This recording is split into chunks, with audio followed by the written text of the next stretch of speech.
السلام علیکم خواتین و حضرات، مجھے امجد اسلام رانا کہتے ہیں۔ میرا پروگرام پبلک انسائٹ، اور آج کا میرا موضوع آزادی صحافت ہے۔ آج آزادی صحافت کا عالمی دن منایا جا رہا ہے۔ بطور ایک صحافی میرا فرض ہے کہ میں آج کے اس خوبصورت ٹاپک کے اوپر جو ہے وہ کھل کے بات کروں۔ میرے ایکسپرٹ پینل کے اندر کسی تعارف کے محتاج نہ ہیں، میاں آصف سردار موجود ہیں، جن کو آپ میرے فردر پروگرامز میں بھی دیکھتے ہیں، اور خوش بختی ہے کہ ان کے قیمتی لمحات ہمیں بھی اثر آ جاتے ہیں۔ السلام علیکم آصف صاحب، وعلیکم السلام کیسے مزاج ہیں آپ کے؟ جی، تھینک یو سو مچ۔ آج تو آزادی صحافت کا عالمی دن ہے۔ کہا جاتا ہے کہ یہ کسی بھی ملک کا، کسی بھی قوم کا جو ہے وہ ستون ہوتا ہے۔ تو آپ کس نظر سے اس کو دیکھتے ہیں؟ جی، آپ کا کہنا بالکل درست ہے امجد صاحب۔ ایکچولی ریاست کے 3 بنیادی ستون سمجھے جاتے ہیں۔ کسی بھی ریاست کے 3 بنیادی ستون سمجھے جاتے ہیں۔ ریاست کا جو پہلا ستون سمجھا جاتا ہے وہ سمجھا جاتا ہے کہ وہ لیجسلیچر ہے، جس کو اردو کے اندر مقننہ کہتے ہیں۔ ریاست کے دوسرے ستون کو ایگزیکٹو بولا جاتا ہے، یعنی جو پارلیمنٹ قانون بنائے گی، اس پارلیمنٹ کے بنائے ہوئے قانون کے اوپر جو ایگزیکیوشن کرنا ہے، عمل درآمد کرنا ہے، اس کے لیے ایگزیکٹو کو ریاست کا دوسرا ستون مانا جاتا ہے۔ گڈ۔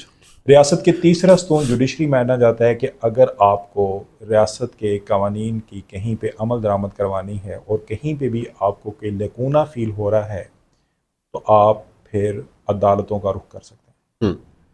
اب صحافت کو ریاست کا چوتھا ستون مانا جاتا ہے۔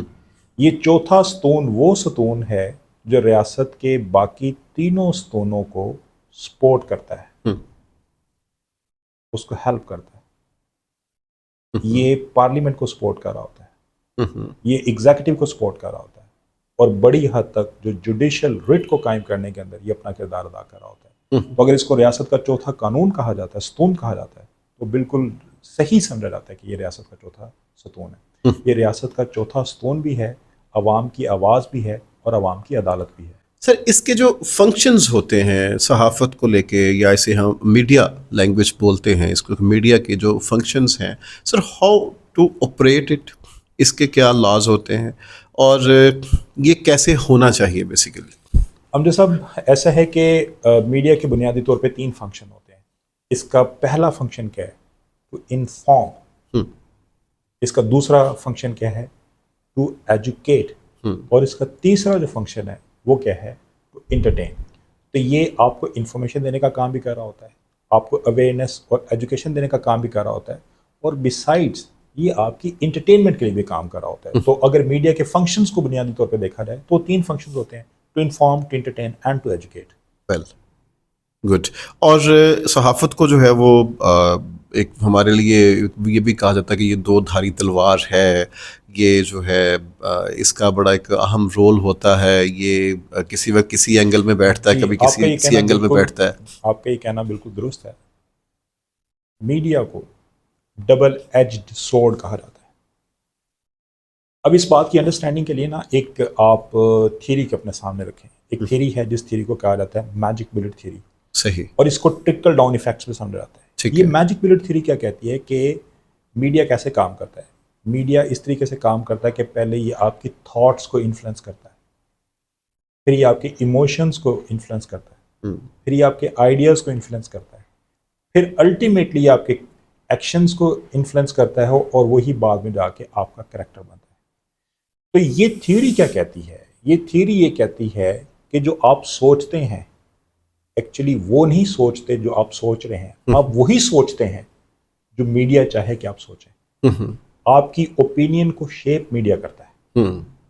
تو اس لحاظ سے کیا ہے کہ ایک ایسی تلوار ہے، ایک ایسا ٹول ہے جس کی مدد سے آپ کسی بھی چیز کے لیے عوام کی، لوگوں کی، نیشن کی ذہن سازی کر سکتے ہیں۔ صحافت اس کا میں ایڈ کرنا چاہوں گا کہ یہ 2 دھاری تلوار کیسے ہے۔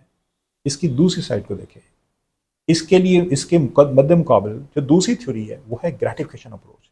یہ گریٹیفیکیشن اپروچ کیا کہتی ہے؟ گریٹیفیکیشن اپروچ یہ کہتی ہے کہ ایسا نہیں ہے کہ میڈیا نے صرف ہماری مائنڈ میکنگ کرنی ہوتی ہے، ایسا نہیں ہوتا کہ اس نے ہمارے مائنڈز کے اندر آئیڈیاز کو انکلکیٹ کرنا ہوتا ہے اور اپنا ہی کوئی اوپینین ہمارے اندر ڈیولپ کرنا ہوتا ہے۔ اس کے مخالف دوسری تھیوری ہے، وہ کہتی ہے گریٹیفیکیشن اپروچ۔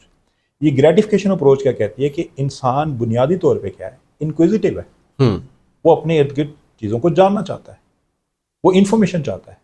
تو ایکچولی کیا ہوتا ہے کہ میڈیا آپ کی اس انکویزیٹیونیس کی گریٹیفیکیشن کر رہا ہوتا ہے. یہ وہ نوجوان جن کو سپورٹس کے اندر دلچسپی ہے تو ان کو سپورٹس کے متعلق انفارمیشن دے رہا ہوتا ہے. یہ وہ خواتین جن کو کوکنگ سے متعلق دلچسپی ہے ان کے متعلق ان کو پروگرامز دے رہا ہوتا ہے. یہ ہر ایج ہر گروپ کے لوگوں کو ریلیٹڈ انفارمیشن دے رہا ہوتا ہے. تو اس طرح سے اس کو گریٹیفیکیشن اپروچ کہا جاتا ہے. تو اب آپ اس کو ڈبل ایج سورڈ کے اوپر دیکھیں کہ ایک طرف یہ بھی اس کے متعلق رائے قائم کی جا سکتی ہے کہ یہ اپنی خاص اوپینین کو بلڈ کرواتا ہے، دوسری طرف یہ کہا جا سکتا ہے کہ نہیں، یہ آپ کی گریٹیفیکیشن کے لیے کام کر رہا ہوتا ہے. اسی طریقے سے اس کے لیے قوموں کی ترقی کے لیے بھی اس کو ٹول کے اوپر استعمال کیا جا سکتا ہے. ہاں، اسی ٹول کو آپ ڈسٹرکٹیو وے کے اندر بھی استعمال کیا جا سکتا ہے. تو یہ کمپریہنسو ایک میرا خیال میں اس کی ریفلیکشن ہے کہ اس کو ڈبل ایج سورڈ کیوں کہا جاتا ہے. آج کا جو صحافی ہے یا آج کی جو یہ میڈیا کی پوری آپ اس کی لائف دیکھتے ہیں تو کیا سمجھتے نہیں کہ یہ زیادہ کمرشلائزیشن کی طرف بڑھ گئی ہے اور اس میں جو پروڈکٹیوٹی تھی وہ کم پڑ گئی؟ ہاں، آپ کا کوسچن جو بڑا وہ ریلیونٹ ہے. پہلے میں آپ کو ایک بات بتاؤں، بڑی شاید یہ آپ کے لیے آپ کی جو سماعتوں کو یہ بات بڑی فرحت بخشے گی کہ آپ کو پتہ ہے کہ ہمیشہ خیر کے کاموں کے لیے سب کانٹیننٹ کا کلچر کیا ہے کہ یہاں پہ خیر کے کاموں کے لیے پیسے اکٹھے کیے جاتے ہیں. مثلا یہاں پہ فنڈز کلیکشن کی جاتی ہے کہ اگر آپ نے مسجد بنانی ہو، اگر آپ نے ہاسپٹل بنانا ہو تو فنڈز کلیکشن کی جاتی ہے. آپ کو پتہ ہے کہ اسی سب کانٹیننٹ کے اندر فنڈز کلیکشن کی جاتی رہی ہے، چندہ اکٹھا کیا جاتا رہا ہے اس وجہ سے کہ وہ جو صحافی تھے وہ صحافت کرتے تھے سب کانٹیننٹ کے اندر. مولانا محمد علی جوہر جیسے لوگ، مولانا، یہ لوگ جب صحافت کرتے تھے تو ان کی اخبارات کو سینسرشپ جو برٹش سینسر تھا وہ بند کر دیتا تھا، وہ ختم کر دیتا تھا. تو لوگ سچ سننا چاہتے تھے، لوگ سچ جاننا چاہتے تھے. صرف سچ سننے کے لیے اور سچ جاننے کے لیے پھر وہ پیسے اکٹھے کیا کرتے تھے اور وہ کیا کرتے تھے، اس ضمانت کو پے کیا کرتے تھے، اس کی اماؤنٹ کو پے کیا کرتے تھے. تو کوسچن آپ کا یہ تھا کہ جو صحافی ہے یہ کمرشل ہو چکا ہے. تو پوائنٹ یہ ہے کہ لوگ آج بھی سچ سننا چاہتے ہیں، لوگ آج بھی سچ جاننا چاہتے ہیں، لوگ آج بھی میڈیا کے تو کو اسی وہ تناظر کے اندر دیکھتے ہیں کہ یہ جابر سلطان کے سامنے کلمہ حق بولا تھا. یہ کیونکہ لوگوں کی آواز ہے تو اس کا بنیادی فنکشن یہی ہے. ہاں، وقت کے ساتھ اس کے اندر کچھ جدت بھی آ گئی ہے، اس کے اندر کچھ بہتری بھی آ گئی ہے، اس میں کمرشلائزیشن کے جو ایلیمنٹس ہیں وہ شامل ہو چکے ہیں. لیکن یہ صرف میڈیا ہی نہیں ہے جس کے اندر کمرشلائزیشن ہوئی ہے، آلموسٹ ہر زندگی کے ہر اسپیکٹ کے اندر کمرشلائزیشن کا ایلیمنٹ وہ جو ہے وہ شامل ہو چکا ہے. تو آپ اس کو امپروومنٹ کی نظر سے بھی دیکھ سکتے ہیں. اس میں دیکھا جاتا ہے کہ ہر ملک کا اپنا ایک انداز ہے اور صحافت کا انداز بھی ایسا ہی ہے.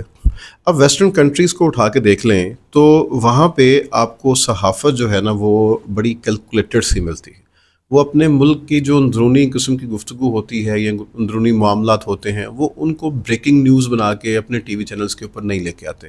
جبکہ آپ یہ آ جائیں، آپ جنوبی یہ جو ایشیا کی طرف آ جائیں جس میں انڈیا ہے یا پاکستان ہے، یہ جو ممالک ہیں، یہاں کی صحافت دیکھنے کو ملتی ہے کہ یہاں پہ چھوٹی چھوٹی بات کو بریکنگ نیوز بنا دیا جاتا ہے. اور کوئی بھی بات ہوتی ہے یا ایل او سی کے اوپر، جس طرح سے آج کل ماحول گرم ہے تو یہ دونوں کی جو صحافتی جو برادری ہے وہ بڑھ چڑھ کے جو ہے اس کے اندر جو ہے وہ آگ لگانے میں بڑا اہم کردار ادا کر رہی. کیا یہ انداز درست ہے یا پھر جو ویسٹرن کنٹریز کے اندر جو انداز ہے صحافت کا وہ درست ہے؟ آپ ایشیا اور ویسٹرن جو صحافت ہے اس کے اندر کیا فرق محسوس کرتے ہیں کہ دونوں میں کتنا فرق ہے اور کیوں ہے اور کیسے ہے؟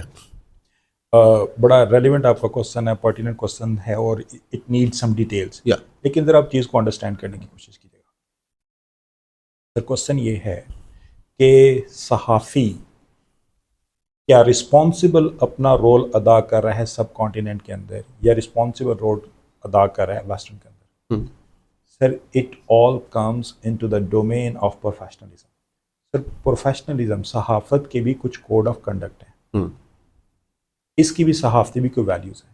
ویلیوز یہ ہیں کہ آپ لوگوں کی پرائیویٹ لائف کے اندر انٹرفیئر نہ کریں. صحافتی ویلیو یہ بھی ہے کہ آپ انویسٹیگیٹو جرنلزم کی طرف آئیں. صحافتی ویلیو یہ بھی ہے کہ جب آپ خبر کو نشر کرنے لگے ہیں تو اس کی صحیح اور اس کی درستگی کے متعلق اچھے طریقے سے تصدیق کر لیں. تو یہ ویلیوز کا تعلق ایسٹ سے ویسٹ سے نہیں ہے, یہ صحافتی ویلیو ہیں.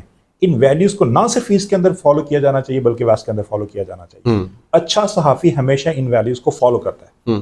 اب اگر آپ کمپیریزن کی بات کرتے ہیں, ویسٹ کی بات کرتے ہیں, تو سم ٹائم پروفیشنلزم تو وہاں پہ بھی لیک کرتی نظر آ جاتی ہے. سم ٹائم صرف ہمیں کسی خبر کا ایک سائڈ تو نظر آتی ہے, ایک ورژن تو نظر آتا ہے, لیکن اس کا دوسرا ورژن نظر نہیں آتا. سو پرفیکشن شاید کسی بھی ڈپارٹمنٹ کے اندر موجود نہیں ہوتی. Perfection with the passage of time eighteen کی جاتی ہے. تو صحافت کے اندر بھی obviously پرفیکشن موجود ہے, پرفیکشن موجود نہیں ہے, اس میں پرفیکشن کی ضرورت ہے, لیکن پرفیکشن کا نہ ہونا کا مطلب یہ نہیں ہے کہ آپ اس شعبے کو سمجھیں کہ اس کی اہمیت ہی ختم ہو گئی ہے یا اس کی طرف اب نظر کرنا بند کر دینا چاہیے. سر میس کمیونیکیشن کا ایک شعبہ ایسا ہے کہ ہماری نوجوان نسل جو ہے وہ بہت زیادہ میس کمیونیکیشن کے اندر ڈگریز لینے میں جو ہے وہ اس وقت کوشاں ہیں, یونیورسٹیز بھری پڑی ہیں. آپ ان کو کیا میسج دینا چاہتے ہیں کہ وہ جب نکلیں گے ڈگری لے کر تو سب سے پہلے ان کا ایم کیا ہونا چاہیے؟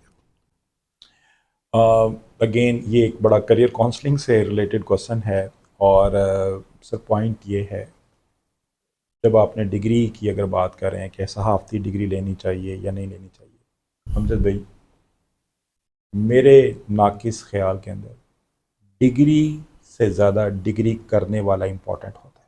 ایسے ہی فزکس ہر کوئی پڑھتا ہے, لیکن فزکس جیسے ڈاکٹر عبد القدیر خان نے پڑھی تو اس نے سمجھے کہ فزکس کا اسٹیٹس کو چینج کر دیا, پاکستان کو انوینسیبل بنا دیا. سر کہا جاتا ہے کہ پنجابی پیر وارث شاہ کے بغیر مکمل نہیں ہو سکتا. کوشچن یہ ہے کہ پیر وارث شاہ نے ایم اے پنجابی کہاں سے کیا؟ کہتے ہیں کہ ایم اے انگلش شیکسپیئر کے بغیر مکمل نہیں ہو سکتا. تو کوشچن یہ ہے کہ شیکسپیئر نے ایم اے انگلش کہاں سے کیا؟ سو پوائنٹ کیا ہے؟ پوائنٹ یہ ہے کہ ہمیشہ ٹاپ کے اوپر ہمیشہ جگہ خالی رہتی ہے. ایسے ہی ہے. ہاں آج کل صحافتی میدان کے اندر بڑے زیادہ چیلنجز آ چکے ہیں, اتنی میڈیا سے ریلیٹڈ اپرچونٹیز جو کچھ ٹائم پہلے تھی اتنی وہاں پہ موجود نہیں ہے. لیکن اب یہ بھی دیکھیے گا کہ اس کے اندر ٹرینڈز چینج ہو رہے ہیں, اس کے اندر ڈائنامکس چینج ہو رہی ہے. پہلے الیکٹرانک میڈیا کو زیادہ پرنٹ میڈیا کو زیادہ فوکس کیا جاتا تھا, یہ پرنٹ میڈیا سے فوکس شفٹ ہو کے الیکٹرانک میڈیا کی طرف آنا شروع ہو گیا, ٹی وی کی طرف آنا شروع ہو گیا, لیکن اب یہ سوشل میڈیا کی طرف آنا شروع ہو گیا. تو یہ وہ کہتے ہیں کہ ورائٹی اسپائس آف لائف. تو میڈیا کے اندر بھی ورائٹیز جو ہیں ان کا انکلوژن ہو رہا ہے. اب یہ ڈیپینڈ کرتا ہے کہ جو آنے والے ٹائم کے اسٹوڈنٹس ہیں, یہ اب اسٹوڈنٹس ہیں, وہ کال آف دا ڈے کو سمجھتے ہیں نہیں سمجھتے. اگر آج بھی آپ کال آف دا ڈے کو سمجھتے ہیں, آج بھی اس ڈپارٹمنٹ کو جوائن کرتے ہیں, اور اگر آپ اس کے اندر بھی ایکسلنس لیتے ہیں, تو آج بھی لوگوں کو کریڈیبل سمجھا جاتا ہے, آج بھی اداروں کو کریڈیبل سمجھا جاتا ہے, آج بھی ان کی خبر کا انتظار کیا جاتا ہے. سو ہمیشہ ٹاپ کے اوپر پوزیشن جو ہے ویکنٹ رہتی ہیں. وہ اسٹوڈنٹس جو میڈیا کے پروفیشن کے اندر آنا چاہیے, صحافتی اقدار کو سمجھنا چاہیے, انہیں پرفیکشن کی طرف موو کرنا چاہیے, تو اسپیس آج بھی موجود ہے. بے شک جی, صحافت ایک ایسا شعبہ ہے اوکے جس میں آپ نے اپنے دل کی بات نہیں کرنی ہوتی, آپ نے اپنے سیاق و سباق کے ساتھ اس کہانی کو, اس کی سچ کی جو اس کی روٹس ہوتی ہیں اس کو نکال کے تو بہتر طریقے سے لوگوں تک پہنچانا ہوتا ہے. یہ آپ تک ایک امانت بھی ہوتی ہے, اور اس کو جذبہ سمجھ کر اور اس کو ایک عبادت سمجھ کر کیا جائے تو آج بھی آپ کے لیے وہی گیپ ہے, وہی سپیس ہے, وہی جگہ ہے جو آپ خود بنا سکتے ہیں اپنی سچائی کے ساتھ, اپنی ایمانداری کے ساتھ. تو صحافت کے اس عالمی دن کے اس موقع کے اوپر آج کا یہ پروگرام آپ لوگوں کے نام, اور امید کرتا ہوں کہ آپ ہمارا پروگرام جو ہے اسے پسند بھی کرتے ہیں, اور ساتھ میں ہمارے چینل کو سبسکرائب بھی کریں گے, ساتھ میں چھوٹی سی بیل لگی اسے بھی دبا دیں گے تاکہ ہمارے فردر پروگرامز بھی آپ تک پہنچتے رہیں. میں میاں آصف سردار صاحب کا بہت مشکور ہوں کہ آپ نے اپنے قیمتی الفاظ, قیمتی لمحات ہمارے نام کیے. ہمارے ساتھ رہیے گا, فردر پروگرامز بھی ایسے ہی آپ تک پہنچتے رہیں گے. اللہ حافظ.